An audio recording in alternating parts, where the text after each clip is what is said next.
தேவனுடைய வார்த்தைக்கு நேராக இப்பொழுது செல்வோம். என்னோடு கூட உங்கள் வேதாகமத்தை எடுத்துக்கொள்ளுங்கள்.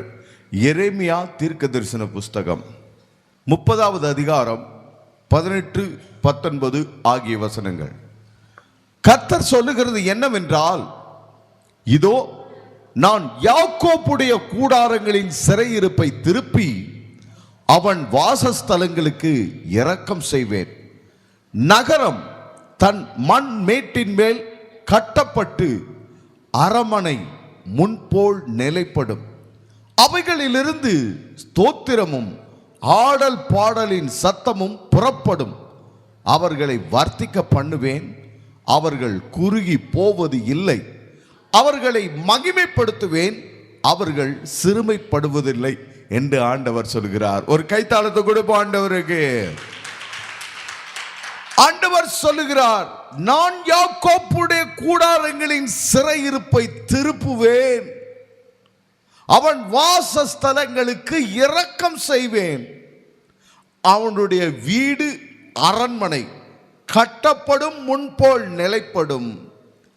இனி ஆடல் பாடல்களின் சத்தம் உண்டாகும். அவர்கள் குறுகி போவதில்லை, சிறுமைப்படுவதில்லை. அவர்களை வர்த்திக்க பண்ணுவேன், அவர்களை மகிமைப்படுத்துவேன் என்று ஆண்டவர் சொல்லுகிறார். இங்கே ஆண்டவர் யாக்கோப்புடைய கூடாரங்கள் என்று அவர் சொல்லுகிறார். இந்த வார்த்தையை நாம் கவனிக்க வேண்டும். எப்பொழுதுமே வேதாகமத்தை வாசிக்கிற பொழுது நாம் பல வருடங்களாக, சிலர் 2 வருடங்கள், சிலர் 5 வருடங்கள், சிலர் 20 வருடங்கள், சிலர் 40 வருடங்கள், சிலர் 60 வருடங்கள் கூட விசுவாசிகளாய் இருக்கிறபடினாலே கர்த்தருடைய வார்த்தை நமக்கு பரிச்சயமாய் பழகி போனதாய் இருக்கிறது. அவ்வாறாகத்தான் இருக்க வேண்டும். ஆனால் அதிலே பழக்கப்பட்டிருக்கிறதுனாலே நாம் பல வேளைகளிலே அந்த வசனங்கள் சொல்லுகிற ஆழங்களை, அந்த வசனங்கள் சொல்லுகிற வெளிப்பாடுகளை சற்றே நாம் தியானிக்க நாம் கடந்து போய்விடுவோம். ஏனென்றால் இதே வசனத்தில் வேறொரு பிரசங்கத்தை கேட்டிருப்போம், இதே வசனத்தை வேறொரு நாளிலே நாம் தியானித்திருந்திருப்போம், இதே வசனத்தில் மற்றொரு வெளிப்பாடு கிடைத்திருக்கும் என்று நாம் அந்த ஆவிக்குரிய தியான வாழ்க்கையிலே நாம் கடந்து வந்திருக்கிறபடினாலே ஒரு வசனத்தை பார்க்கிற பொழுது இந்த வசனம் இதைத்தான் சொல்லுகிறது என்று சொல்லி இயற்கையாகவே நாம் நினைத்து கொள்வோம். அவைகள் எல்லாம் தவறு அல்ல, அவைகள் இயல்பானதே. ஆனால் அவ்வாறாகவே நாம் இருந்துவிடக் கூடாது என்பதுதான் இந்த நேரத்தில் உங்களுக்கு நான் சொல்லுகிற ஒரு காரியம். ஏனென்றால் ஒரு வசனம் திரும்ப திரும்ப திரும்ப புதிய புதிய வெளிப்பாடுகளை, புதிய புதிய சத்தியங்களை, புதிய புதிய போதனைகளை, புதிய புதிய ஆசீர்வாதங்களை, ஒரு வசனம், அந்த ஒரு வசனத்தில் இருக்கிற ஒரு வார்த்தை கூட திரும்ப திரும்ப கொண்டு வந்து கொடுத்து கொண்டே இருக்கும். இங்கே ஆண்டவர் யாக்கோப்புடைய கூடாரங்களின் சிறையிருப்பு என்று சொல்லுகிறார். யாக்கோப்புடைய கூடாரங்கள் என்று சொல்லுகிறார். இங்கே கவனிக்க வேண்டியவை என்னென்றால், ஆபிரகாமுடைய கூடாரம் என்று ஆண்டவர் சொல்லவில்லை. ஏனென்றால் ஆபிரகாமுடைய கூடாரத்தில் யார் இருக்கிறார்? ஆபிரகாமும் இருக்கிறார், சாராளும் இருக்கிறார்கள். ஆனால் இவர்களோட இன்னொரு நபர் இருக்கிறார். அவங்க யாரு? ஆகார். இவங்க எங்கிருந்து வந்தவங்க? எகிப்திலிருந்து வந்தவங்க. இவங்க வாக்குத்தத்தத்தினுடைய சந்ததியாரா? இல்லை. பாருங்க, எகிப்துக்கு ஆபிரகாம் கொண்டு செல்லப்படுகிற பொழுது பின்பதாக எகிப்து மன்னனாலே ஆபிரகாமுக்கு வெகுமதியாக கொடுத்து அனுப்பப்படுகிற ஒரு நபர் தான் ஆகார். இந்த ஆகார் இஸ்ரவேல் கோத்திரத்தால் அல்ல, தேவனால் அழைக்கப்பட்ட அந்த சந்ததியில் வந்தவர்களும் அல்ல, ஒரு அந்நிய தேசத்தால் புறஜாதி என்று சொல்லலாம். அவர்கள் ஆபிரகாமுடைய கூடாரங்களில் இருக்கிறார்கள். ஆகையினால இங்கே ஆண்டவர் ஆபிரகாமின் கூடாரம் என்று சொல்லவில்லை. சரி, ஈசாக்குடைய கூடாரம் என்றாவது ஆண்டவர் சொல்லியிருக்கலாமே. ஈசாக்குடைய கூடாரம் என்றும் ஆண்டவர் சொல்லவில்லை. ஈசாக்குடைய கூடாரத்தில் ஈசாக்கு இருக்கிறார், ரெபெக்காள் இருக்கிறார்கள். மட்டுமல்ல, அவளுடைய 2 குமாரர்கள் ஏசா, யாக்கோப்பு இருவரும் இருக்கிறார்கள். ஆனால் இவர்களோடு கூட கானானிய ஸ்திரியை ஏசா விவாகம் பண்ணி இருந்ததினாலே கானானிய ஸ்திரீகள் ஈசாக்கினுடைய கூடாரத்தில் இருக்கிறார்கள். ஆகையினாலே ஈசாக்கினுடைய கூடாரத்தை குறித்தும் ஆண்டவர் இங்கே சொல்லவில்லை. இங்கே சொல்லுகிறார் யாக்கோப்பு என்று சொல்லுகிறார். இங்கே யாக்கோபுடைய கூடாரத்தில் யார் இருக்கிறார்? யாக்கோப்பு இருக்கிறார். அவருடைய மனைவிகள் இருவர் ராகேல் லேயாள் இருக்கிறார்கள். ஒரு நபர் தான் யாக்கோப்பு, ஆனால் அவர்களுக்கு இரு மனைவிகள். பழைய உடன்படிக்கையினுடைய நாட்களிலே இது அங்கீகரிக்கப்பட்டிருக்கிறது. புதிய உடன்படிக்கையிலே இவ்வாறாக இல்லை. ஆகையினாலே இங்கே ராகேல் லேயாள் இருவர்கள் இருக்கிறார்கள். பின்பதாக அவர்கள் கற்பப்பிறப்பாகிய கோத்திர தலைவர்கள் அங்கே இருக்கிறார்கள். ஆகையினாலே ஆண்டவர் யாக்கோப்புடைய கூடாரம் என்று சொல்லுகிறார். யாக்கோப்புனுடைய கூடாரங்களில் என்று ஆண்டவர் சொல்லுகிறார். அருமையானவர்களே, கர்த்தர் உடன்படிக்கையின் தேவன். ஆமென் சொல்லுங்க. இங்கே யாக்கோப்பு என்கிற வார்த்தையும் இஸ்ரவேல் என்கிற வார்த்தையும் யாக்கோப்பு என்கிற ஒரு மனிதனையும் அவருடைய குடும்பத்தை தான் சொல்லுகிறது. ஆகவே ஆண்டவர் சொல்லுகிறார், யாக்கோப்பே அப்படின்னா இஸ்ரவேலேன்னு அர்த்தம், இஸ்ரவேலே அப்படின்னா யாக்கோப்பேன்னு அர்த்தம். ஏன்னா நபர் என்பது ஒருவர் தான், ஆனால் அவருடைய இயற்பெயர் பின்பதாக உடன்படிக்கையின் பெயர் ரெண்டும் வேறாக இருக்கிறது. ஆண்டவர் யாக்கோப்பினுடைய கூடாரங்களின் ஆசீர்வாதத்தை இந்த வசனத்திலே ஆண்டவர் உங்களுக்கு சொல்லுகிறார். இந்த காலை வேளையில் என் குடும்பம் யாக்கோப்புடைய குடும்பம் மாதிரி இருக்கிறதா? என் குடும்பம் ஈசாக்கினுடைய குடும்பம் மாதிரி இருக்கிறதா? என் குடும்பம் ஆபிரகாமுடைய குடும்பம் மாதிரி இருக்கிறதா என்று சொல்லி நீங்கள் யோசித்து ஆராய்ச்சி செய்து கொண்டிருக்க வேண்டாம். நீங்கள் யாக்கோப்பினுடைய குடும்பத்தார். ஆமென் சொல்லுங்க, ஆமென் சொல்லுங்க. நீங்கள் யாக்கோப்பினுடைய குடும்பத்தார், நீங்கள் இஸ்ரவேலர்கள் வம்சத்தார். எப்படி? ஆண்டவராகிய இயேசு கிறிஸ்துவின் நாமத்தினாலே நீங்கள் எவர்கள் தேவனுடைய நாமத்தை ஏற்றுக்கொண்டு எவர்கள் தேவனுடைய நாமத்தை அறிக்கை செய்தார்களோ அவர்கள் எல்லாரும் தேவனுக்கு குமாரரும் குமாரத்திகளுமாய் இருக்கிறார்கள். ஆமென் சொல்லுங்க. ஹல்லேலூயா, ஹல்லேலூயா. இந்த வசனத்திலே நாம் வாசித்த எரேமியா 30, 18 மற்றும் 19 ஆகிய 2 வசனங்களிலே ஆண்டவர் மிக குறிப்பாக அவர் சொல்லுகிறார், யாக்கோப்பே யாக்கோப்பே என்று. ஆகையினால் நீங்கள் தீர்க்க தரிசன புஸ்தகங்களை எல்லாம் வாசிப்பீர்கள் என்றால் ஆண்டவர் திரும்ப திரும்ப திரும்ப திரும்ப யாக்கோப்பே யாக்கோப்பே யாக்கோப்பே என்று சொல்லுகிறதை நீங்கள் பார்க்க முடியும். ஒரு சில வசனங்களை நான் சொல்லுகிறேன். ஏசாயா 41வது அதிகாரம் வசனம் 1 நாம் வாசிப்போம் என்றால் ஆண்டவர் சொல்லுகிறார், 41:8, என் தாசனாகிய இஸ்ரவேலே, நான் தெரிந்து கொண்ட யாக்கோப்பே, என் சிநேகிதனாகிய ஆபிரகாமின் சந்ததியே என்று ஆண்டவர் சொல்லிக் கொண்டு வருகிறார். ஏசாயா 41:14 அவர் சொல்லுகிறார், யாக்கோப்பு என்னும் பூச்சியே, இஸ்ரவேலின் சிறு கூட்டமே, பயப்படாதே, நான் உனக்கு துணை நிற்கிறேன் என்று அவர் சொல்லுகிறார். ஏசாயா 43:1-2 வசனங்களை வாசிக்கிற பொழுது அங்கேயும் அவர் சொல்லுகிறார், இப்போதும் யாக்கோப்பே உன்னை சிருஷ்டித்தவரும் இஸ்ரவேலே உன்னை உருவாக்கினவருமாகிய கர்த்தர் சொல்லுகிறதாவது, பயப்படாதே, உன்னை மீட்டு கொண்டேன், உன்னை பெயர் சொல்லி அழைத்தேன், நீ என்னுடையவன் என்று ஆண்டவர் சொல்லுகிறார். யாக்கோப்பு யாக்கோப்பு யாக்கோப்பு, இஸ்ரவேல் இஸ்ரவேல் இஸ்ரவேல் என்று ஆண்டவர் சொல்லிக்கொண்டே இருக்கிறார். ஆமென். யாக்கோப்பு உடன்படிக்கையினுடைய மனிதன். ஆமென். இஸ்ரவேல் உடன்படிக்கையினுடைய நாமம் அது. நீங்கள் யாக்கோப்பின் குமாரர்களும் நீங்கள் யாக்கோப்பின் குமாரத்திகளுமாய் இருக்கிறீர்கள். ஆமென். அல்லேலூயா. ஒருவேளை வம்ச அட்டவணையின்படி நீங்கள் அந்த வரிசையில் வராவிட்டாலும் நான் ஒரு வசனத்தை சொல்லுகிறேன். ஆண்டவர் எரேமியா தீர்க்கதரிசிக்கு சொல்லுகிறார். எரேமியா 1வது அதிகாரம் 5வது வசனத்திலே அவர் எரேமியாவை பார்த்து சொல்லுகிறார், நான் உன்னை தாயின் வயிற்றில் உருவாகும் முன்பே உன்னை அறிந்தேன், நீ கற்பத்திலிருந்து வெளிப்படும் முன்னே நான் உன்னை பரிசுத்தம் பண்ணி உன்னை ஜாதிகளுக்கு தீர்க்கதரிசியாக கட்டளையிட்டேன் என்று அவர் சொல்லுகிறார். ஆண்டவர் என்ன பண்ணியிருக்கிறார்? உங்களை தாயின் கற்பத்தில் உருவாக முன்பதாகவே ஆண்டவர் என்ன செய்திருக்கிறாரு? உங்களை உருவாக்கி யாக்கோப்பனுடைய குமாரர்களா, ஆபிரகாமுடைய குமாரத்திகளா ஆண்டவர் மாட்டி இருக்கிறார். ஆமென் சொல்லுங்க. ஹல்லேலூயா. ஒரு முறை இந்த உலகத்தை எல்லாம் சுற்றி சுற்றி பார்க்கிற, சுற்றுலா ஸ்தலங்களுக்கெல்லாம் போகிற ஒரு வாலிபன் ஒரு குறிப்பிட்ட ஒரு இடத்திற்கு போகிறாரு. அங்கே அந்த இடத்த கொடுத்த பிரபலமான காரியங்களெல்லாம் பார்த்துட்டு அங்கே இருக்கிற அந்த இயற்கை சம்பந்தமான நீர்வீழ்ச்சிகள், அருவிகள், மலைகள் மற்றும் செயற்கையான காரியங்கள் எல்லாத்தையும் பார்த்துட்டு வேந்துட்டு அங்கே இருக்கிற ஒரு கைடுகிட்ட இப்படி கேட்குறாரு, ஐயா இந்த ஊரில் யாராவது தலைவர்கள் பிறந்திருக்கிறாங்களா? இந்த ஊரில் தலைவர்கள் பிறந்திருக்கிறாங்களா?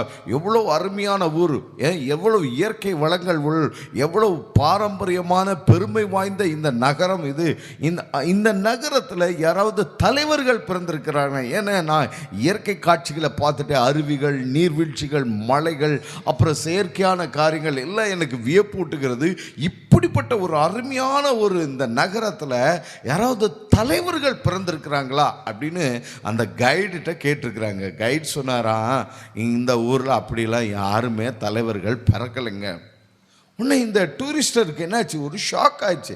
என்ன இவ்வளோ அருமையான ஒரு நகரத்தில் ஒரு தலைவர்கள் கூட பிறக்கலையா, ஒரு தலைவர்கள் கூட பிறக்கலையா அப்படின்னு சொல்லிட்டு அவர் கொஞ்சம் ஷாக் ஆன மாதிரி வியப்பாகும் பொழுது அந்த கைட் சொன்னாராம், இந்த ஊரில் தலைவர்கள் பிறக்கலை, ஆனால் குழந்தைகள் தான் பிறக்கிறாங்க, குழந்தைகள் தான் பிறக்கிறாங்க அப்படின்னோடனே அந்த டூரிஸ்டருக்கு, நீங்கள் ஜோக் அடிக்காதீங்க, தலைவர்கள் பிறந்தா சொல்லுங்க அப்படின்னு, எனக்கு தெரியும் எல்லா ஊர்லேயும் குழந்தைகள் தான் பிறப்பாங்கன்னு அப்படின்னோடனே அந்த கைட் சொன்னாராம், இந்த ஊரில் குழந்தைகள் தான் பிறக்கிறாங்க, ஆனால் அவர்கள் தலைவர்களாக வந்திருக்கிறாங்க அப்படின்னு சொல்லிட்டு, அந்த தலைவர் இந்த ஊரில் தான் பிறந்தவர், இந்த தலைவர் இந்த ஊரில் தான் பிறந்தவர், இந்த தொழிலதிபர் இந்த ஊரில் தான் பிறந்தவர் அப்படின்னு சொல்லிட்டு ஒரு கொஞ்சம் பேரை, ஒரு சிலர் பேரை அடையாளம் காமிக்கும் போது அப்படியா அப்படின்னு சொல்லிட்டு ரொம்ப ஆச்சரியப்பட்டாராம் அந்த சுற்றுலா பயணி டூரிஸ்டர்.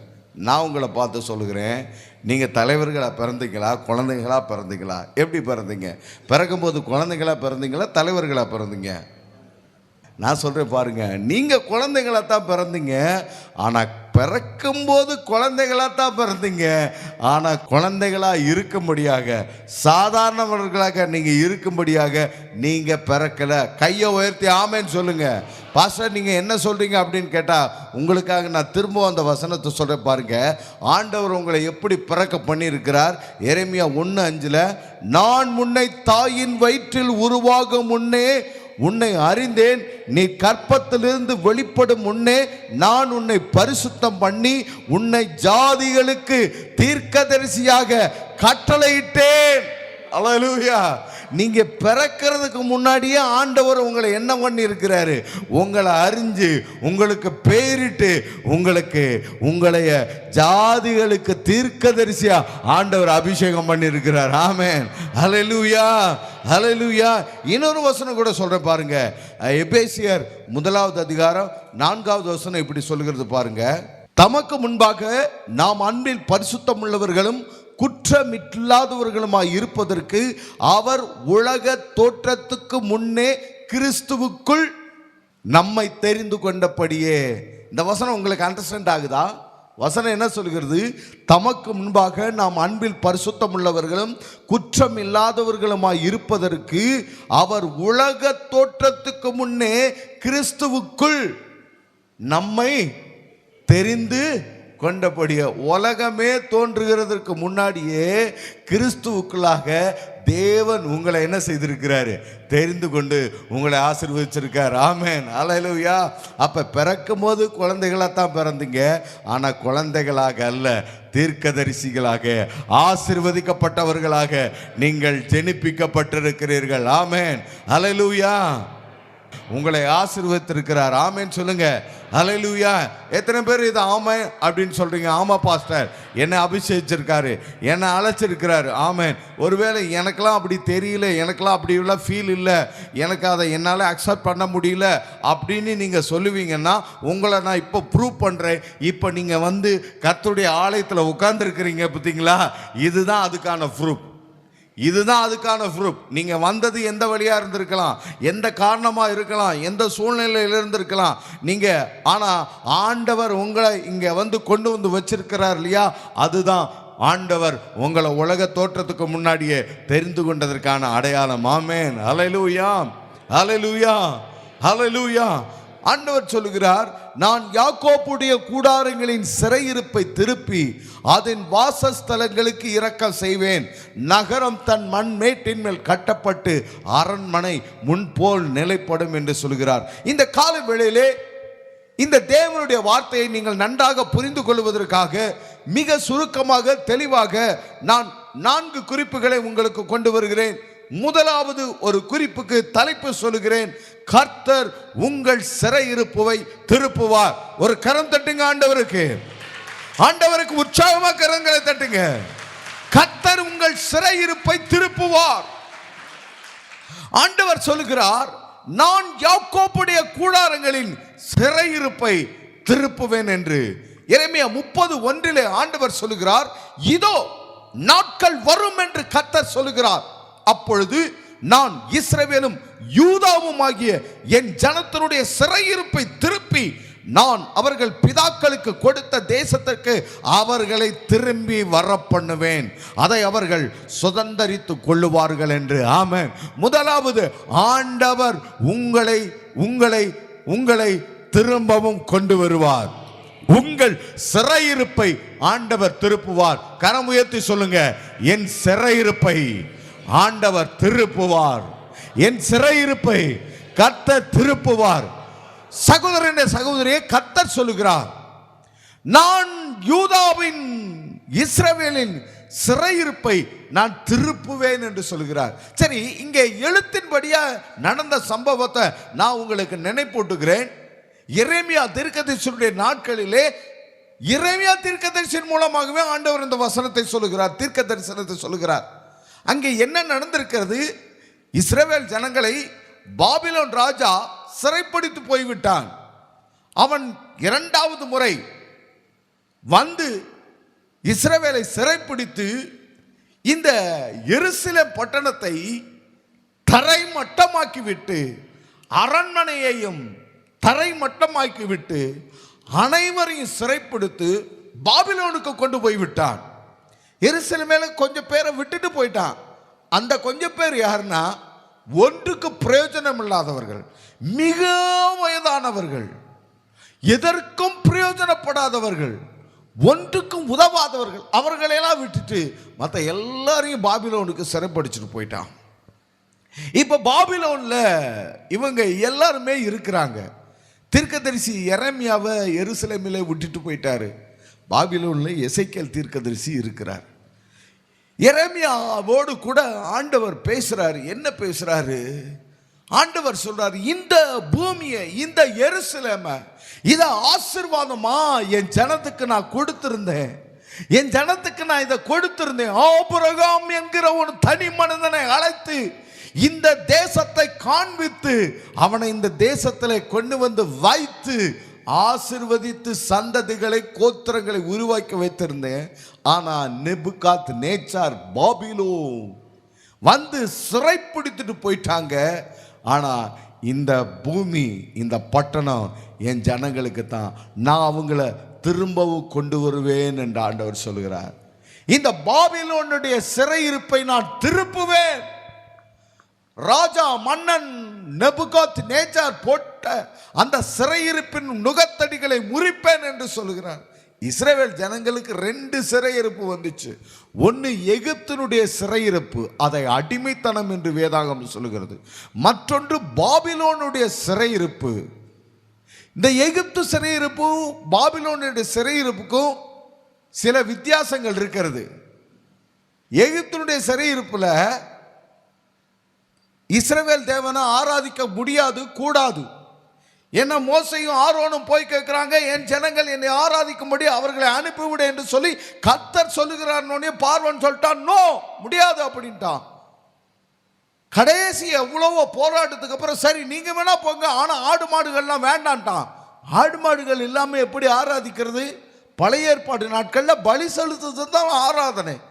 பலி எப்படி செலுத்த முடியும்? ஆடு மாடுகள் இருந்தால் தானே பலி செலுத்தி ஆண்டவர் ஆராதிக்க முடியும். அவன் நீங்கள் வேணா போடுங்க, ஆடு மாடுகள்லாம் இங்கே இருக்கட்டும் அப்படின்ட்டான். எகிப்தினுடைய சிறையிருப்பு கர்த்தரை ஆராதிக்க கூடாது அப்படின்றது தான். நான் ஆடு மாடுகளை தரமாட்டேன் அப்படின்றது தான். பாபிலோனுடைய சிறையிருப்பு அப்படி இல்லை. நீங்கள் ஆராதிக்கலாம், நீங்கள் தொழுது கொள்ளலாம், நீங்கள் சேவிக்கலாம், நீங்கள் நமஸ்கரிக்கலாம். ஆனால் யாரை தெரியுமா? இஸ்ரவேலின் தேவன் அல்ல, என்னைய. ராஜா ஒரு பெர்ச்சிலையை உருவாக்கி அதை நிறுத்தி இதை எல்லாத்தையும் நீங்க வணங்கணும் அப்படின்னா, சாத்ராக் மேஷக் ஆபேத்நேகோ அவங்க சொன்னாங்க, ராஜாவே நாங்க நீ ஏற்படுத்தின சிலையை வணங்க மாட்டோம். அவர் எங்களை விடுவித்தாலும் சரி விடுவிக்காட்டாலும் சரி நாங்க இந்த சிலையை என்ன செய்ய மாட்டோம், வணங்க மாட்டோம் அப்படின்னா. ரெண்டு சிறையிருப்பு வித்தியாசமானது பாருங்க. இப்ப ஜனங்கள் பாபிலோனில் சிறைப்பட்டு கிடக்கிறாங்க.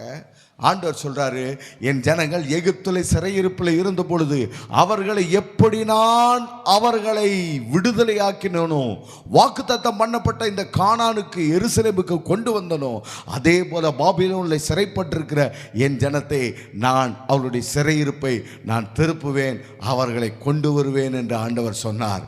அதேபடி நெகேமியா மூலமா, எஸ்ரா மூலமா ஆண்டவர் ஜனத்தை சிறையிருப்பை ஆண்டவர் கொண்டு வந்து கொடுத்தார். நான் உங்களை பார்த்து சொல்லுகிறேன், நீங்கள் எந்த சிறையிருப்பில் இருக்கிறீங்க? ஒருவேளை உங்கள் வாழ்க்கையில் எது சிறையிருப்பாக இருக்கிறது? நீங்கள் எங்கே சிறைப்பட்டு போனீர்கள்? இந்த ஜனங்களில் எகிப்துக்கு இவங்களா பஞ்சம் முழக்க போய் அங்கே சிறைப்பட்டு போனார்கள். ஆனால் பாபிலோனுக்கு போனவர்கள்லாம் அவங்களா போகல, ராஜா வந்து சிறைப்படுத்திட்டு போயிட்டான். நான் சொல்றேன், நீங்களா வாலண்டியரா போய் எந்த பிரச்சனையில மாட்டிட்டீங்க, தெரியாம எந்த குழியில போய் விழுந்துட்டீங்க, தெரியாம எங்க இடத்துல நீங்க விழுந்து கிடக்கிறீங்க, சிறைப்பட்டு கிடக்கிறீர்கள். ஒருவேளை நீங்கள் நன்றாகத்தான் இருந்தீர்கள், ஆனா சத்துரு வந்து உங்களை பட்சிக்கிற ஓநாயை போல தனக்கு கொஞ்ச காலம் மாத்திரம் இருக்கிறது என்று சொல்லி எவனை விழுங்கலாமோ என்று வகை தேடி அலைந்து கொண்டிருந்து உங்களை விழுங்கி இருக்கிறானோ, சிறைப்பட்டு போய் இருக்கிறீர்களோ, கர்த்தர் உங்களை பார்த்து சொல்லுகிறார், நான் உங்கள் சிறையிருப்பை திருப்புவேன் என்று. உங்கள் சிறையிருப்பை திருப்புவேன். அருமையான சகோதரனே சகோதரியே, கர்த்தர் இந்த காலை வேளையிலே உங்களோடு கூட பேசிக் கொண்டிருக்கிறார் என்பதை நன்றாக அறிந்து கொள்ளுங்கள். கர்த்தர் உங்கள் சிறையிருப்பை திருப்புவேன் என்று சொல்லுகிறார். எது உங்கள் சிறையிருப்பு? எது உங்கள் கைகளை கட்டி போட்டிருக்கிறது? எது உங்கள் கால்களை கட்டி போட்டிருக்கிறது? எது உங்கள் வாயை கட்டி போட்டிருக்கிறது? எது நீங்கள் ஒரு நன்மையான செயலை செய்ய முடியாதபடிக்கு உங்களை தடுத்து போட்டிருக்கிறது? உங்களுடைய சுதந்திரத்தை நீங்கள் எங்கே அனுபவிக்க முடியாமல் இருக்கிறீர்கள்? உங்கள் சுயாதீனத்தை நீங்கள் எங்கே இழந்து போய் இருக்கிறீர்கள்? யார் உங்களுக்கு எதிராக உங்கள் மேலாக அதிகாரம் செலுத்திக் கொண்டிருக்கிறார்கள்? கர்த்தர் சொல்லுகிறார், உன்னுடைய சிறையிருப்பை நான் திருப்புவேன், உன்னுடைய சிறையிருப்பை நான் திருப்புவேன் என்று ஆண்டவர் இந்த காலை வேளையில உங்களோடு கூட பேசிக் கொண்டிருக்கிறார். உன்னுடைய சிறையிருப்பை கர்த்தர் திருப்புவேன் என்று சொல்லுகிறார். கட்டாயம் நீங்கள் சிறையிலிருந்து விடுதலையாக்கப்படுவீர்கள். ஆமென், அல்லேலூயா. இரண்டாவது குறிப்பு, ஆண்டவர் சொல்லுகிற வார்த்தை எரேமியா 30:18 நான் வாசிக்கிறேன். இதோ நான் யாக்கோப்புடைய கூடாரங்களின் சிறையிருப்பை திருப்பி அவன் வாசஸ்தலங்களுக்கு இரக்கம் செய்வேன், இரக்கம் செய்வேன் என்று ஆண்டவர் சொல்கிறார். ரெண்டாவது, ஆண்டவர் என்ன செய்கிறார்னா, உங்களை நான் திரும்பி வர பண்ணுவேன் அப்படின்றார். நீங்க எங்க சிறைப்பட்டு இருக்கிறீங்களோ அங்கே உங்க சிறையிருப்பை விடுதலையாக்கி உங்க சிறைச்சாலை கதவுகளை திறந்து விட்டுட்டு அப்படியே உங்களை அங்கேயே விட்டுட மாட்டேன், உங்களை திரும்பி இங்கே கொண்டு வருவேன் என்று ஆண்டவர் சொல்றாரு.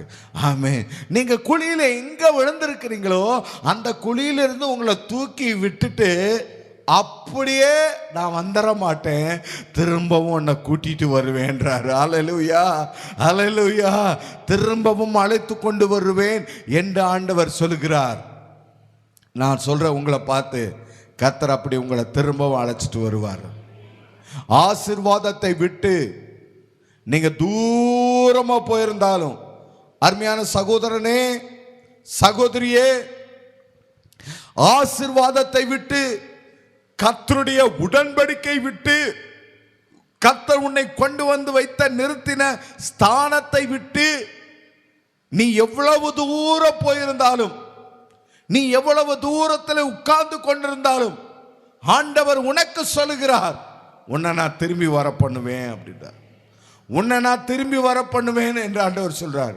சொல்லுகிறேன், ஜெப வாழ்க்கையில நீங்க எவ்வளோ தூரம் போயிருந்தாலும் ஆண்டவர் உங்களை திரும்பி அந்த ஆவியில நிரம்பி ஆவியில உற்சாகத்தோடு கூட ஜெபிக்கிற அனுபவத்துக்குள்ளாக உன்னை நான் கொண்டு வருவேன்றாரு.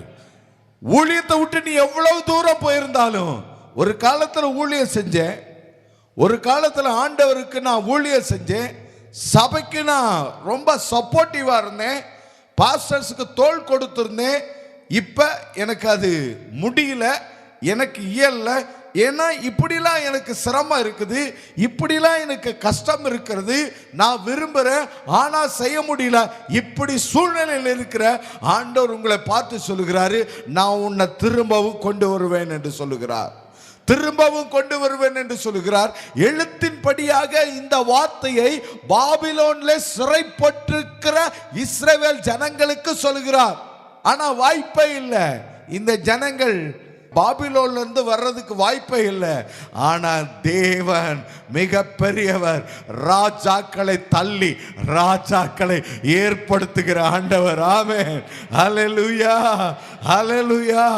ஒரே ராத்திரியில பாபிலோனுடைய ராஜாவினுடைய சிங்காசனத்திலிருந்து ராஜாவை கீழே தள்ளிவிட்டு தேவன் தெரிந்து கொண்ட கோரேசை ராஜாவாக உயர்த்தி தம்முடைய ஜனங்கள் கர்த்தருடைய ஆலயத்தை கட்டும்படிக்கு எல்லா பணிமூட்டுகளையும் தேவாலயத்தினுடைய எல்லா பொற்பாத்திரங்களை கொடுத்து அனுப்புவிக்கும்படிக்கு கிரியை செய்தார் நம்முடைய தேவன். ஆமென் சொல்லுங்க, ஹல்லேலூயா. நான் சொல்றேன், ஒரு நாளில் ஒரு நிமிஷத்துல உங்க சூழ்நிலை தலைகெழுதா மாறிடும். ஒரு நாள் ஒரு சூழ்நிலையில உங்களுடைய அடிமைத்தனம் தலைகெழுதா மாறிடும். 5 வருஷம் அடிமைத்தனமா இருந்தாலும் சரி, 50 வருஷம் அடிமைத்தனமா இருந்தாலும் சரி, இஸ்ரவேல் ஜனங்கள் 430 வருஷம் எகிப்தில் அடிமையா இருந்தார்கள். ஆனால் ஒரு ராத்திரி பஸ்கா பலியிடப்பட்ட அந்த ஒரு ராத்திரி மகா சாம்ராஜ்யம் எகிப்து சரண்டர் ஆனது. கர்த்தருடைய ஜனங்களுக்கு முன்பதாக நான் உங்களை பார்த்து போறேன், அதிகாரங்கள் உங்களுக்கு முன்பதாக சரண்டர் ஆகும், ஆளுகைகள் உங்களுக்கு முன்பதாக சரண்டர் ஆகும். கர்த்தர் அதை செய்வார், ஒரு ராத்திரியில அவர் செய்து விடுவார். ஆமென் சொல்லுங்க, ஹல்லேலூயா, ஹல்லேலூயா. இந்த உயர்வு, ப்ரமோஷன், பிளெஸிங்ஸ் இதெல்லாம் எப்படி தெரியுமா வரும்? உங்களுக்கு நான் ஸ்டாப்பா பாயிண்ட் டு பாயிண்ட்ல வந்து சேரும். ஒரு எக்ஸாம்பிள் சொல்லிட்டா, சிறைச்சாலையில் அங்க அண்டர் கிரவுண்டில் யோசேப்பு கிடந்தான். ஆனா ஆண்டவர் யோசேப்பை விடுதலைக்கு டைம் குறிச்சாரு பாருங்க. குறிச்ச உடனே சிறைச்சாலையிலிருந்து, அண்டர் கிரவுண்ட்ல இருந்து அந்த எகிப்து தேசத்தினுடைய உயர்ந்த ஸ்தானம் பார்வோனுடைய சிங்காசனத்துக்கு சரிக்கு சரியா ஆண்டவர் கொண்டு வந்து நிறுத்தினார். ஆமென் சொல்லுங்க, ஹல்லேலூயா. நீங்க பல வருஷமா ஒரு பிரச்சனையிலிருந்து விடுதலை ஆகி வர்றதுக்கு நீங்க திரும்ப திரும்ப திரும்ப திரும்ப முயற்சி பண்ணி அதுலேயே ஃபெயிலியர் ஆயிருந்திருக்கும். பிஸ்னஸில் ஒருவேளை நீங்கள் முயற்சி பண்ணி தொழில் செஞ்சு வியாபாரம் செஞ்சு அந்த எதிர்பார்த்த முன்னேற்றம் இன்றைக்கு வரைக்கும் வராமல் இருந்திருக்கும். ஒருவேளை உங்கள் குடும்பத்தில் இருக்கிற அந்த பிரச்சனையை, அந்த போராட்டத்தை, அந்த சண்டையை நீங்கள் சரி பண்ணுறதுக்கு எத்தனையோ செஞ்சு நான் இறங்கி கூட போயிட்டேன் பாஸ்டர், நான் காலில் கூட விழுந்துட்டேன் பாஸ்டர், நான் இப்போ ஒன்றுமே பேசுறதில்ல பாஸ்டர், ஆனால் பிரச்சனை நான் சொல்றேன், எல்லாம் தலைகள் தான் மாறிடும். ஆமென், எல்லாம் தலைகள் தான் மாறிடும். கர்த்தர் செய்வார் உனக்கு, கர்த்தர் செய்வார் உனக்கு, கட்டாயம் செய்வார், அவர் செய்வார். ஆண்டவர் என்ன செய்கிறார்? தம்முடைய ஜனத்தினுடைய சிறையிருப்பை அவர் பாபிலோனிலிருந்து திருப்பி அனுப்பினார். எகிப்திலிருந்து எப்படி வெள்ளியும் பொன்னியும் அந்த தேசத்தினுடைய ஐஸ்வர்யங்களை கொள்ளை பொருளாய் கொண்டு வந்தார்களோ, அதே போல பாபிலோனிலிருந்து கொள்ளை பொருளாய் ஐஸ்வர்யங்களை, தேவாலய பணிமுட்டுகளை எல்லாம் ஜனங்கள் கொண்டு வந்தார்கள். ஆமென். ஆண்டவர் சொல்லுகிற வார்த்தையை பாருங்க. 11வது வசனத்தில், அதாவது 10வது வசனமும் 11வது வசனமும் அவர் சொல்லுகிறார், என் தாசனாகிய யாக்கோபே நீ பயப்படாதே, இஸ்ரவேலே கலங்காதே என்று கர்த்தர் சொல்லுகிறார். இதோ நான் உன்னை தூர தேசத்திலும் உன் சந்ததியை தங்கள் சிறையிருப்பின் தேசத்திலும் இராதபடிக்கு ரட்சிப்பேன். கரங்களை தட்டுவாண்டவருக்கு. சிறையிருப்பில் நீயும் இருக்க மாட்டீங்க, ஒரு சந்ததியும் இருக்காது. கடன் சிறையிருப்பு, வியாதி சிறையிருப்பு, தரித்திர சிறையிருப்பு, இதுல நீங்களும் இருக்க மாட்டீங்க, உங்க பிள்ளைகளும் இருக்க மாட்டாங்க. நான் ஒண்ணுமே சேர்த்து வைக்கலையே, என் பிள்ளைக்கு ஒண்ணுமே சேர்த்து வைக்கலையே, ஒரு நகை நட்டு சேர்த்து வைக்கலையே, ஒரு வீடு வாசம் வாங்கி வைக்கலையே, அல்லது இதை அதன்னு எதுவுமே கொடுக்கறதுக்கு நான் வச்சிருக்கலையே, என் வாழ்க்கையே இப்படி இருக்குதா? நான் சொல்றேன் ஆண்டவர் அவங்க இந்த சிறையில் விழாதபடிக்கு ஆண்டவர் அவங்களை காப்பாற்றுவார். ஆமென். ஹல்லேலூயா, ஹல்லேலூயா. அவங்க நன்றா இருப்பாங்க. நான் சொல்றேன், உங்க பிள்ளைகள்லாம் நன்றா இருப்பாங்க, நன்றா இருப்பாங்க, நன்றா இருப்பாங்க. ஒரு படி கூடுதலா சொல்றேன், நீங்க நல்லா இருந்ததை விட உங்க பிள்ளைங்க நல்லா இருப்பாங்க, உங்க கண்ணு முன்னாடி நல்லா இருப்பாங்க. ஆமா, அப்படி ஆண்டவர் ஆசீர்வதிப்பார். சங்கீதம் 28ல் ஆண்டவர் சொல்லுகிறார், நீ உன் பிள்ளைகளையும் பிள்ளைகளின் பிள்ளைகளையும் காண்பாய். காண்பாய்னா என்ன? உங்களுக்கு ஒரு பேரன் பிறந்துட்டான், எப்படியோ என் பேரன் பிறந்ததை கண்ணில் பார்த்துட்டேன், அதுவல்ல. உன் கண்களுக்கு முன்பதாக கர்த்தர் உன் சந்ததியை எப்படி ஆசீர்வதித்திருக்கிறார், உன் கண்களுக்கு முன்பதாக உன் பிள்ளைகளை கர்த்தர் எப்படி உயர்த்தி இருக்கிறார், உன் கண்களுக்கு முன்பதாக கர்த்தர் உன் பிள்ளையோடு கூட இருக்கிறார் என்பதை நீ காணும்படி நீ கர்த்தரை சேவித்தாயே, நீ கர்த்தரை தொழுது கொண்டாயே, நீ கர்த்தரை ஆராதித்தாயே, நீ கர்த்தருக்கு கொடுத்தாயே. ஆகினாலே உன்னை மட்டுமல்ல உன் பிள்ளைகளையும் ஆண்டவர் ஆசீர்வதித்து உயர்த்தி இருப்பார். ஆமென் சொல்லுங்க. நீங்க அதை பார்ப்பீங்க. ஆண்டவர் உங்க பிள்ளைகளை திரும்பி வர பண்ணுவார். அவங்க எப்படி இருப்பாங்கன்னா, அவங்க சுகைத்திருப்பார்கள். அவர்களை தத்தளிக்க பண்ணுகிறவர் யாருமே இருக்க மாட்டாங்க. ஹல்லேலூயா. அவங்க நல்லா இருப்பாங்க. நீங்க சொல்லுவீங்க, நாங்கெல்லாம் அந்த காலத்துல எவ்வளோ கஷ்டப்பட்டோம் பாருங்க, ஆனா என் பிள்ளைகள்லாம் நல்லா இருக்கிறாங்க, என் பிள்ளைகள்லாம் ஆசீர்வாதமா இருக்கிறாங்க, என் பிள்ளைகள்லாம் செழித்து இருக்கிறார்கள். ஆமென். ஹல்லேலூயா. இருப்பாங்களா? நீங்க நம்புறீங்களா? கையை ஊத்தி சொல்லுங்க, ஆமென் சொல்லுங்க, ஆமென் சொல்லுங்க. நன்றாய் இருப்பார்கள். ஆமென். இல்லையே, தேசத்துல என்னமோ நடக்குதே, தேசத்துல என்னென்னமோ நடக்குதே, டிவியை திறந்தா என்னென்னமோ சொல்றாங்களே. என்ன நடந்தாலும் சரி, என்னென்ன செய்தி வந்தாலும் சரி, கர்த்தர் உங்களை ஆசீர்வதித்து பாதுகாப்பார். ஆமென். கொஞ்ச காலத்துக்கு முன்னாடி, ஒரு 5-6 வருஷத்துக்கு முன்னாடி, டிவியை திறந்தா, ரேடியோவை திறந்தா, சோசியல் மீடியாவை ஓப்பன் பண்ணா பயமாக இருந்துச்சு. எங்கே பார்த்தாலும் கொரோனா கொரோனா கொரோனா கொரோனா கொரோனான்னு உலகம் இதுவரைக்கும் பார்த்துராததெல்லாம் வந்துருந்துச்சு. நான் கேட்குறேன், நீங்கள் இப்போ கல்லறைக்குள்ளே இருக்கிறீங்களா, கர்த்தருடைய ஆலயத்தில் உட்காந்துருக்கிறீங்களா? எத்தனையோ பேர் மாண்டு போனார்களே, எத்தனையோ பேர் மரித்து போனார்களே. ஆண்டவர் உங்களை என்னை ஜீவனோடு வச்சிருக்கார். ஆமென் சொல்லுங்க. ஹல்லேலூயா. நான் நிறைய பார்த்துருக்கேன், நிறைய கேள்விப்பட்டிருக்கிறேன். பக்கத்தில் வீட்டில் இருந்தவங்கலாம் இறந்துட்டாங்க. ஃபஸ்ட்டு பக்கத்து வீட்டில் இருந்தவங்க, ஒட்டட வீடு, ஏத்த வீடு, ஆனால் கர்த்தரங்களை உயிரோடு வச்சிருக்காரு. நான் சொல்கிறேன், ஆண்டவர் உங்களை உயிரோடு வைப்பார். ஆமென். ஹல்லேலூயா. வசனம் சொல்லுகிறது, நீங்கள் அமர்ந்து சுகித்திருப்பீர்கள் என்று. அமர்ந்து சஞ்சலத்தோடு அல்ல, தவிப்போடு அல்ல, என்ன நடக்குமோ ஏது நடக்குமோ, இன்னைக்கு எப்படியோ பரவாயில்ல, நாளைக்கு என்ன பண்றது, அப்படி இல்லை. அமர்ந்து சுகித்திருப்பீர்கள். தத்தளிக்க பண்ணுகிறவர் யாருமே இருக்க மாட்டாங்க.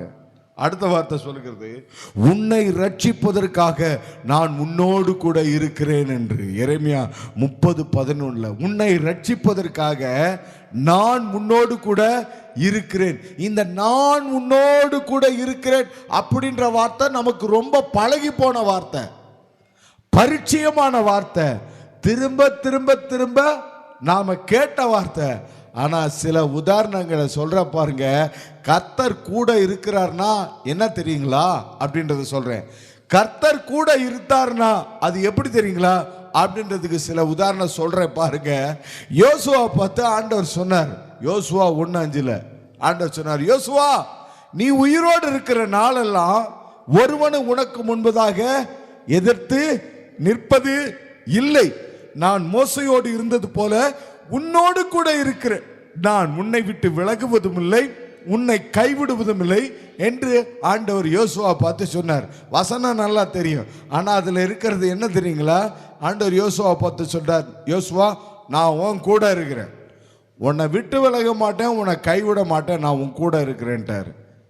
ஆண்டவர் உங்களை பார்த்தா அதான் சொல்லியிருக்கிறார், நான் உன் கூட இருக்கிறேன், நான் உன் கூட இருக்கிறேன்.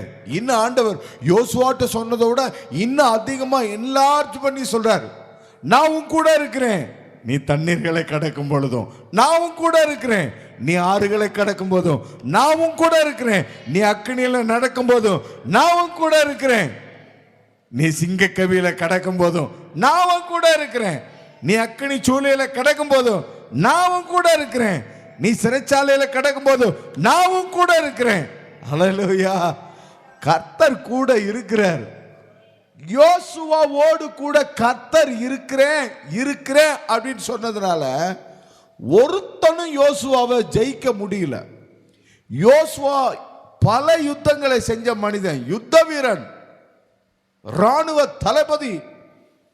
ஆனா அவன் எத்தனையோ பேரை கொன்று போட்டான்.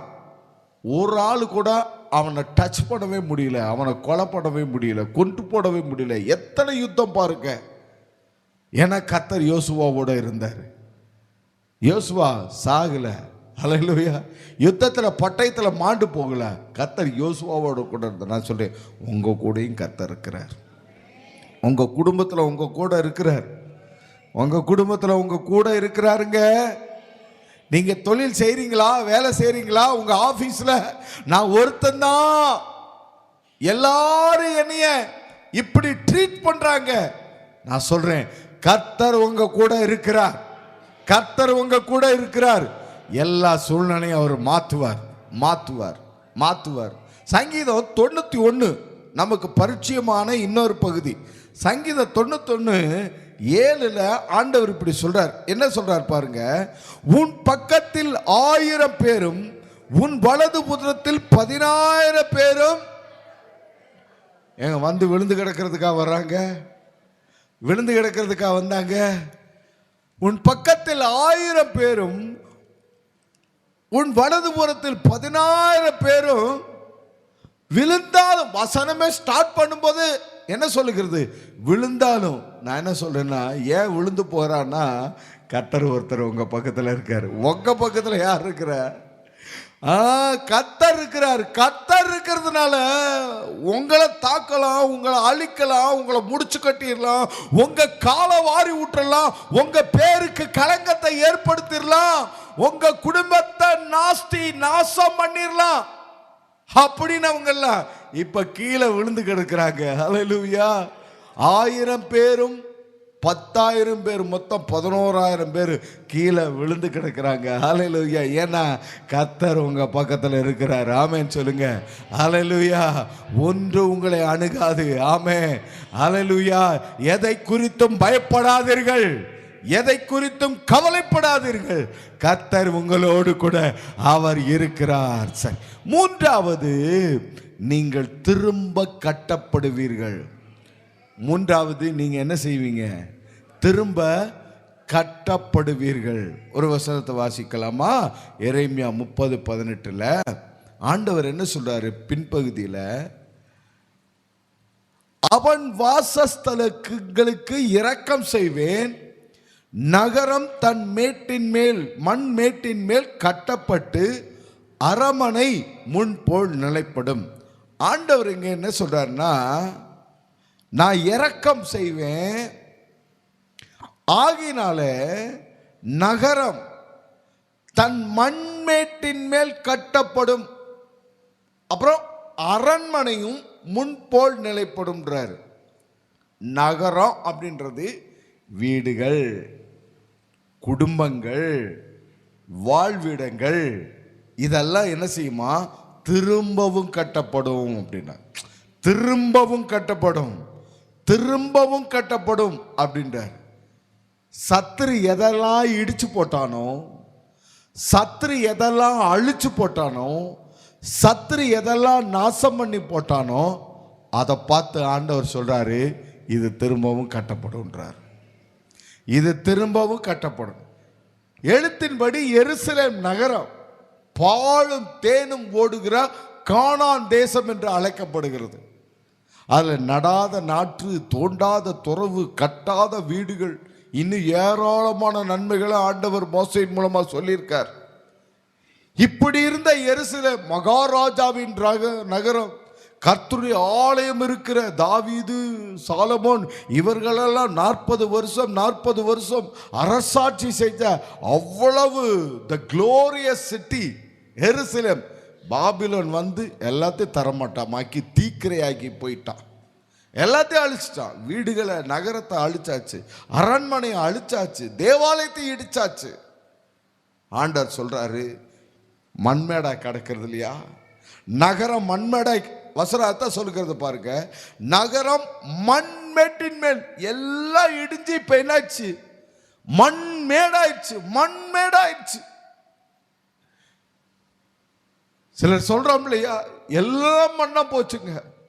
நான் எவ்வளவு பிரயாசப்பட்டேன், நான் எத்தனை நாள் கண் விழிச்சேன், நான் எவ்வளவு கண்ணீர் சிந்தி இருக்கிறேன், எத்தனை வேர்வை, என் அலைச்சல், எவ்வளவு பிரயாசம், எல்லாம் மண்ணா போச்சு, எல்லாம் மண்ணாயிருச்சு. இந்த சூழ்நிலை உங்களுக்கு இருக்குது இல்லையா? அது என்ன சூழ்நிலை அப்படின்றது உங்க கூட இருக்கிறவங்களுக்கு தெரியாம இருக்கலாம், ஆனா கர்த்தர் அறிகிறார். கர்த்தருக்கு தெரியாது. உடைய பிரயாசம், உடைய முயற்சி, பல நாள் பிரயாசம், பல வருஷங்கள் செய்த பிரயாசம், விழுந்து விழுந்து போராடி போராடி நீங்க கட்டி எழுப்புறது அப்படியே இடிச்சு போட்டாங்க இல்லையா? உங்க குடும்பத்தை அப்படியே இடிச்சு போட்டாங்க இல்லையா? உங்களுக்கு வர வேண்டிய ஒரு நன்மையை வர விடாம பண்ணிட்டாங்க இல்லையா? சில சொல்றாங்க, பாஸ்டர் நான் எப்படி தெரியுமா இருக்க வேண்டிய நபர், நான் எப்படி தெரியுமா இருந்திருக்கணும், ஆனா இன்னைக்கு என் வாழ்க்கை இப்படி இருக்குது பாஸ்டர், இப்படி இருக்குது. நான் சொல்றேன், ஆண்டவர் சொல்றாரு, திரும்பவும் நீங்க கட்டப்படுவீங்க, திரும்பவும் நீங்க கட்டப்படுவீங்க அப்படின்னு ஆண்டவர் சொல்றாரு. கட்டப்படுவீங்க. உங்க வாழ்க்கை திடீர்னு வந்துருச்சு பாஸ்டர், திடீர்னு வந்துருச்சு, என்ன பண்றதுன்னு தெரியல, எப்படின்னு தெரியல, யார் எங்களுக்கு உதவி செய்வா? நல்லா இருந்தோம், நல்லா தான் இருந்துச்சு குடும்பம், நாங்க பிள்ளைங்க நிம்மதியா இருந்தோம், ஆனா திடீர்னு இந்த பிரச்சனை வந்துச்சு. அவ்வளவுதான் பாஸ்டர், வீடு குடும்பம் எல்லாமே சதஞ்சு போச்சு, சதறிருச்சு. நான் சொல்றேங்க, கர்த்தர் திரும்பவும் கட்டுவாருங்க, திரும்பவும் கட்டுவாரு. உங்கள் மேல் குற்றப்பழி சுமத்துகிறார்களே, உங்களை குற்றவாளியாக தீர்க்கிறார்களே, எல்லா பிரச்சனைக்கு நீதான் காரணம், உன்னாலதான் இந்த பிரச்சனை வந்துச்சு, நீதான் அப்படின்னு உங்களை குற்றவாளி கூண்டில நிறுத்தி உங்களை எல்லாரும் ஒன்று சேர்ந்து குற்றவாளிகளா தீர்த்தார்களே. நான் சொல்லுகிறேன், உங்கள் தலைகளை திரும்பவும் ஆண்டவர் நிமிர பண்ணுவார், நிமிர பண்ணுவார். நீங்க பட்ட பாடுகள், நீங்க பட்ட பிரயாசங்கள், உடைய கடின உழைப்பு, உடைய தியாகம், உங்க பிள்ளைக்காக நீங்க பண்ணின தியாகம் உங்க பிள்ளை மதிக்காம இருக்கும். நீங்க பண்ணின தியாகத்தை உங்க பிள்ளைகள் மதிக்காது. சில நேரம் காலில் போட்டு மிதிக்காத குறையா அவங்க நடந்துக்குவாங்க. மனம் உடைஞ்சு போகும், மனம் சோர்ந்து போகும். ஐயோ, என் பிள்ளைக்காக நான் எப்படி பாடுபட்டேன், எவ்வளவு பிரயாசப்பட்டேன், எவ்வளவு தியாகம் பண்ணேன், எனக்காக நான் 5 ரூபாய் செலவழிக்கல, அது அப்படியே பத்திரமா வச்சிருந்து நான் பண்ணனேன்னு. ஆனா பிள்ளை அதை காலில் போட்டு மிதிச்சுட்டு போயிட்டே இருப்பான். நான் சொல்றேன், ஆண்டவர் திரும்ப உங்களை கட்டுவார். உங்க பிள்ளை அப்படியே இருக்காதபடிக்கு உங்க பிள்ளையையும் சீராக்கி விடுவார். ஆண்டவர் சீராக்கி விடுவார். அவர்தான் கர்த்தர், அதுதான் கர்த்தர். அவர் அப்படி செய்கிறவர் தான். கோணலானவைகளை சபையால் மாற்றுகிறவர் தான். கரடு முடரலாய் இருக்கிறவர்களை சரிசமமாய் மாற்றுகிறவர் தான் அவர். அவர் கட்டாயம் செய்வார். உங்க வாழ்க்கையை திரும்பவும் கட்டுவிக்கப்படுவீர்கள். இங்க மண்மேட்டின் மேல் நகரம் கட்டப்படும். எல்லாம் குட்டிச்சோரா போயிடுச்சு, எல்லாம் மண்ணா போச்சு. ஆண்டவர் சொல்றாரு, திரும்பவும் நான் கட்டுவேன் அப்படின்ற. திரும்பவும் நான் கட்டுவேன்னாரு. கட்டினாரா? ஆமா. எழுத்தின்படி கர்த்தர் தம்முடைய ஜனங்களை பாபிலோனிலிருந்து கொண்டு வந்தார். கோரேஸ் என்கிற ஒரு ராஜாவை ஏற்படுத்தி அவன் மூலமாக பாபிலோனில் சிறைப்பட்டு இருந்த தம்முடைய ஜனங்களை விடுதலையாக்கி, அதோடு கூட இடிக்கப்பட்டு போன வீடுகளையும் இடிக்கப்பட்டு போன கர்த்தருடைய ஆலயத்தையும் கட்டும்படிக்கு வெள்ளியையும் பொன்னையும் தேவையான மரங்களையும் வேலையாட்களையும் சிற்பாசிகர்களையும் வழி நெடுக அவர்களுக்கு உதவி செய்ய மற்ற ராஜாக்களுக்கான கடுதாசிகளையும் கொடுத்து அனுப்பி திரும்பவும் நகரத்திற்கு கொண்டு வந்து சேர்த்து தேவாலயத்தை கட்டும்படிக்கும் நெகேமியா மூலமாக அலங்கத்தையும் ஆண்டவர் திரும்பவும் கட்டி எழுப்பினார். ஆமென், அல்லேலூயா, அல்லேலூயா. இடிக்கப்பட்ட பொழுது இந்த ஜனங்கள் எல்லாம் சிறையாக்கி கொண்டு போன பொழுது வாழ்க்கை முடிஞ்சிருச்சு, வாழ்க்கை அவ்வளவுதான். ஆபிரகாமுக்கு கொடுத்த இந்த சுதந்திர தேசம் அழிக்கப்பட்டுருச்சு. தாவீது அரசாண்ட இந்த எருசலேம் மண்மேடாகிருச்சு. சாலமோன் கட்டின இந்த தேவாலயம் இடிக்கப்பட்டுருச்சு, முடிஞ்சிருச்சு, அவ்வளவுதான் அப்படின்னு இந்த ஜனங்கள் நினைச்சிருப்பாங்க. ஆனா ஆண்டவர் விடல. செருபாபேல அழைச்சாரு. செருபாபேல் மூலமா ஒரு ஜனங்களை கொண்டு வந்தாரு, தேவாலயத்தை கட்டும்படிக்கு செய்தாரு. நெகமியாவை அழைச்சாரு, நெகமியா மூலமா மீதி ஜனங்களை கொண்டு வந்தாரு, அலங்கத்தை கட்டும்படிக்கு செய்தாரு. எஸ்ராவை அழைச்சாரு, எஸ்ரா மூலமாக இன்ன ஜனங்களை கொண்டு வந்தாரு. அவர்கள் மூலமா உடன்படிக்கை பிரமாணத்தையும் திரும்பவும் உறுதிப்படுத்தினாரு. இன்னும் வராத ஜனங்களை எஸ்தர் மூலமாக, மொர்தெகாயின் மூலமாக திரும்பவும் கொண்டு வர பண்ணி அதே இடிக்கப்பட்ட எருசலேமை திரும்பவும் கட்டி, அதே தேவாலயத்தை திரும்பவும் கட்டி, அதே அரண்மனையை திரும்பவும் கட்டி கர்த்தர் பெரிய காரியங்களை செய்தார்.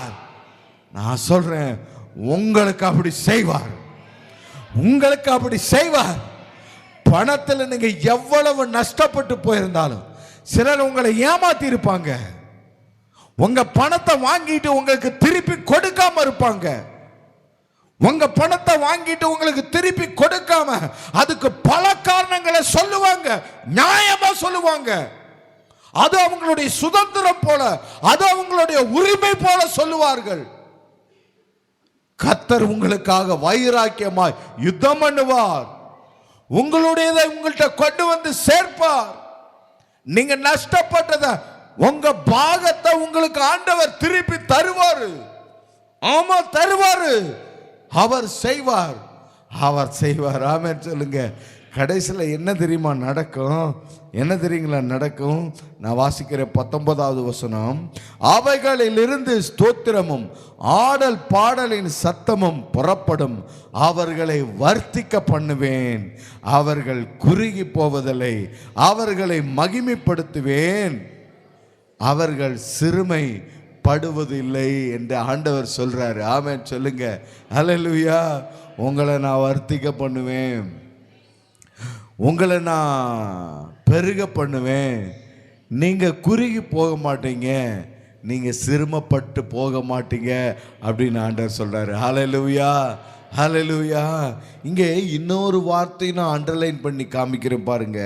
18வது வசனத்தினுடைய கடைசி வார்த்தை முன்போல் நிலைப்படும் அப்படின்னு ஆண்டவர் சொல்றார். இந்த ஒரு வார்த்தையவே நான் இன்னொரு முழு பிரசங்கம் பண்ணணும். அவ்வளோ காரியத்தை ஆண்டவர் இங்க வச்சிருக்கார். முன்போல் நிலைப்படும்ன்றார். முன்போல் நிலைப்படும் அப்படின்னா முன்னாடி எப்படி இருந்துச்சு அப்படின்றது, இப்ப எப்படி இருக்கிறது அப்படின்றதையும், இனிமே எப்படி ஆகும் அப்படின்றதையும், இதெல்லாம் எப்படி கர்த்தர் செய்வார் அப்படின்றதையும் ஒரு தனி பிரசங்கமா பண்ணணும். நேரம் இல்லை, நான் சுருக்கமா சொல்றேன் பாருங்க. முன்போல் நிலைப்படும். முன்னாடி இந்த ஜனங்கள் எப்படி தெரியுமா இருந்தாங்க? இந்த ஜனங்கள் அத பீலேயாம் அப்படின்ற ஒருத்தட்ட கேட்டா அவர் சொல்லுவார், இந்த ஜனங்கள்லாம் முன்னாடி எப்படி இருந்தாங்க தெரியுமா அப்படின்னு சொல்லிட்டு அவர் சொல்லுவார் பாருங்க.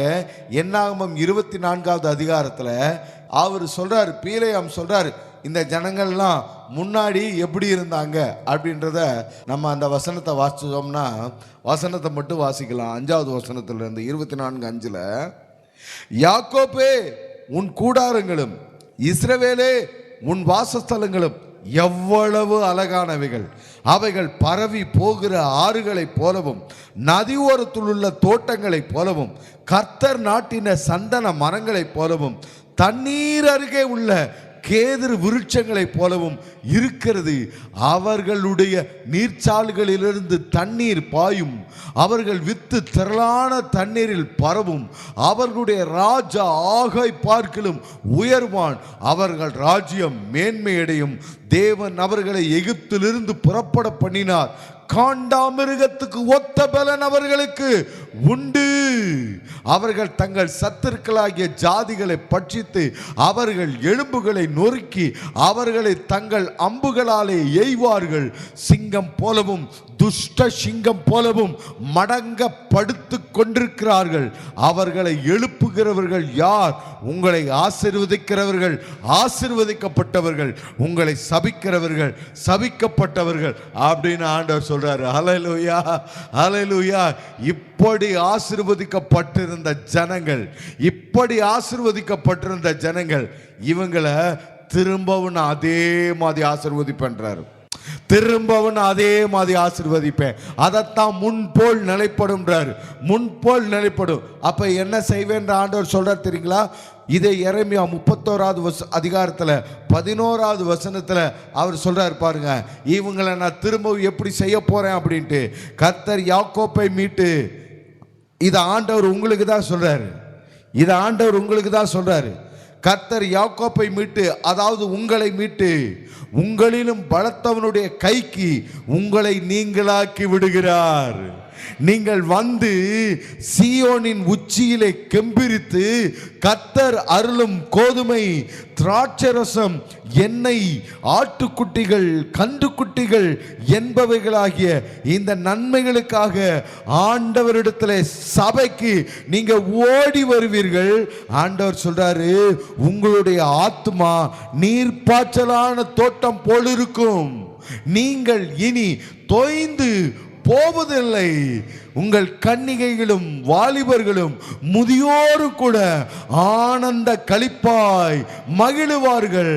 ஆண்டவர் சொல்றாரு, நான் உங்கள் துக்கத்தை சந்தோஷமாக மாற்றி உங்களை தேற்றி உங்கள் சஞ்சலம் நீங்க உங்களை சந்தோஷப்படுத்துவேன், உங்களை சந்தோஷப்படுத்துவேன் என்று ஆண்டவர் சொல்கிறார். கரங்களை தட்டுவோமா? ஆண்டவருக்கு நன்றி செலுத்துவோமா? கர்த்தர் உங்களை திரும்பவும் ஆசீர்வதிக்கிறார். இந்த காலை வேளையில் அதைத்தான் ஆண்டவர் உங்களுக்கு சொல்லுகிறார். அவர் சொல்ற வார்த்தை பாருங்க, நான் உங்க சிறையிருப்பை திருப்புவேன். இரண்டாவது, உங்களை நான் திரும்பி வர பண்ணுவேன் ஆசீர்வாதத்துக்கு நேராக. மூன்றாவது, நீங்க திரும்ப கட்டப்படுவீங்க. நான்காவது, நீங்க திரும்பவும் முன் போல எப்படி ஆசீர்வதிக்கப்பட்டிருந்தீங்களோ எல்லா ஆசீர்வாதத்தை பெற்று வாழ்ந்திருப்பீர்கள் என்று. ஆமென், ஹல்லேலூயா, ஹல்லேலூயா. இந்த ஆசீர்வாதத்துக்காக நாம நன்றி சொல்லவும் போறோம். ஜெபிக்கவும் போகிறோம். நம்ம எல்லாரும் எழுந்து நிற்போமா?